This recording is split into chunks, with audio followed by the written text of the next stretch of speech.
If you find this content helpful, please subscribe to our channel so we can keep you updated regularly. Comment, share, and subscribe. It really helps us reach more moms who need this support.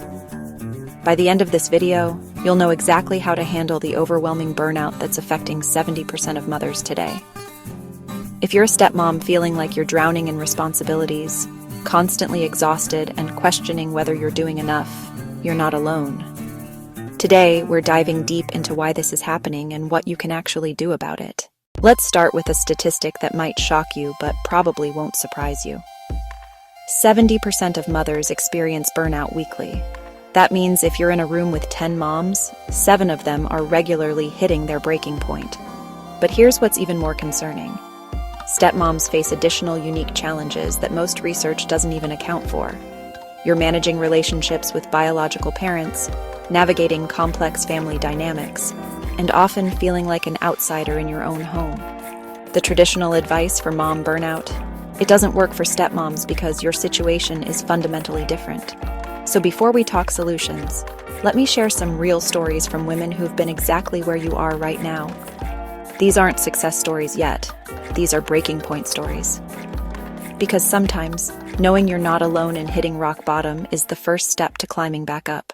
Sarah became a stepmom to 3 kids when she married their father 2 years ago. She told me, "I thought I was prepared. I'd been around the kids for months before we got married. But living with them full-time was completely different. Suddenly, I was responsible for homework, discipline, and emotional support for kids who sometimes looked at me like I was the enemy." Sarah's breaking point came on a Tuesday morning when her youngest stepson refused to get dressed for school. She said, "I found myself yelling at a 6-year-old who was probably just missing his mom, and I realized I had become someone I didn't recognize." Maria's story is different, but equally heartbreaking. She became a stepmom to 2 teenagers who lived with them every other week. The constant switching between households, different rules, and feeling like she was always walking on eggshells took its toll. Maria told me, "I spent so much energy trying to be the perfect stepmom that I forgot to take care of myself." Her breaking point was realizing she hadn't had a conversation with her husband about anything other than the kids' schedules in 3 months. Jennifer's situation involved both her biological children and stepchildren living together full-time. She described feeling like a referee in her own home, constantly managing conflicts between kids who were still figuring out how to be siblings. Jennifer said, "I was so focused on making everyone else comfortable that I never asked myself if I was okay." Her breaking point came when she realized she was resentful of her own family, the people she loved most in the world. She told me, "I knew something had to change when I started looking forward to grocery shopping alone because it was the only peace I got." Sarah, Maria, and Jennifer all hit their breaking points in different ways, but they all shared something crucial. They had lost themselves in trying to be everything to everyone, and that's exactly when they each reached out for help. Which brings us to Dr. Amanda Chen, a family therapist who specializes in blended family dynamics and has been working with stepmoms for over 15 years. What she told me about stepmom burnout completely changed how I think about this issue. Dr. Chen explained that most stepmom burnout isn't actually about being too busy or having too many responsibilities. She said, "The real issue is that stepmoms are trying to fill a role that doesn't have clear boundaries or expectations. Unlike biological mothers, stepmoms don't have societal scripts for their role, so they often default to trying to be everything." The first counterintuitive strategy she shared completely surprised me. Dr. Chen said, "Stop trying to be the perfect stepmom. Perfect doesn't exist, and chasing it will burn you out every time." Instead, she recommends what she calls good enough parenting. This means focusing on connection over perfection, relationship over rules, and presence over performance. She told me, "Kids don't need a perfect stepmom. They need a consistent, caring adult who shows up authentically." This shift alone helped Sarah stop feeling like she was failing every day. The second strategy is even more counterintuitive. Dr. Chen says stepmoms need to actively choose what they won't do. She recommends having explicit conversations with your partner about which parenting responsibilities are yours, which are theirs, and which you'll share. This isn't about doing less. It's about doing what you do with intention rather than default. For Maria, this meant her husband took over all discipline conversations while she focused on building positive relationships with the kids. Dr. Chen said, "When stepmoms try to be everything, they often end up being effective at nothing. Clarity creates confidence." The third strategy is the one most stepmoms resist. Dr. Chen insists that self-care isn't selfish, it's essential. But she's not talking about bubble baths and spa days. She means scheduling non-negotiable time for activities that restore your energy and sense of self. For Jennifer, this meant joining a book club that met twice a month, time that was hers alone.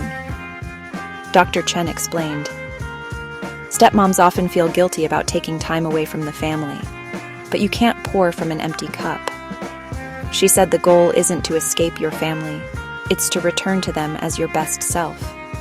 The fourth strategy addresses the isolation that many stepmoms feel. Dr. Chen says you need people who understand your specific challenges. This doesn't mean complaining about your family to anyone who will listen. It means finding other stepmoms who can offer perspective, validation, and practical advice.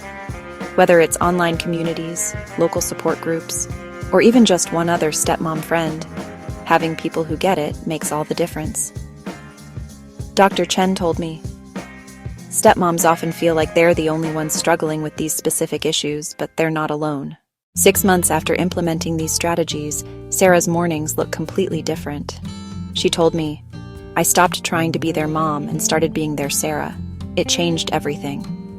The kids responded to her authenticity, and her relationship with her husband improved because she wasn't constantly stressed and resentful. Maria's transformation focused on communication and boundaries. She and her husband now have weekly check-ins about family logistics, and she's learned to say no to responsibilities that drain her energy. She said, "I realized I was trying so hard to prove I belonged that I forgot I already did." Jennifer's biggest change was learning that she didn't have to solve every family conflict. She joined that book club, started saying no to volunteer commitments that stressed her out, and began letting her husband handle more of the sibling disputes. She told me, "I thought being a good stepmom meant fixing everything. Now I know it means showing up consistently and letting some things work themselves out." The resentment she felt toward her family has been replaced by genuine enjoyment of their time together. What Sarah, Maria, and Jennifer all discovered is that being a successful stepmom isn't about being perfect. It's about being intentional. They learned to define their role instead of letting it define them. And most importantly, they discovered that taking care of themselves wasn't taking away from their families. It was giving their families the best version of themselves. If you're watching this and recognizing yourself in these stories, here's what you can do starting today. First, write down 3 things you're currently doing as a stepmom that drain your energy but aren't actually necessary. Second, have an honest conversation with your partner about role expectations and boundaries. Third, schedule 1 hour this week that's just for you, and protect it like you would any other important appointment. And fourth, find at least one other person who understands the unique challenges of being a stepmom. Remember, that 70% burnout statistic doesn't have to include you. You have more control over your experience than you might think, but it requires being intentional about your choices. Your stepchildren don't need you to be perfect. They need you to be present, consistent, and authentic. And your family doesn't need you to sacrifice yourself for their happiness.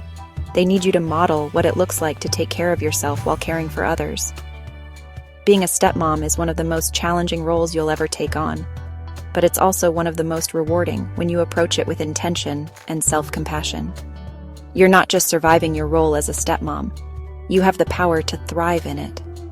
If this video helped you see your situation differently, please share it with another stepmom who might need to hear this message. And remember to subscribe for more content specifically designed to support stepmoms like you. You're doing better than you think, and you're not alone in this journey.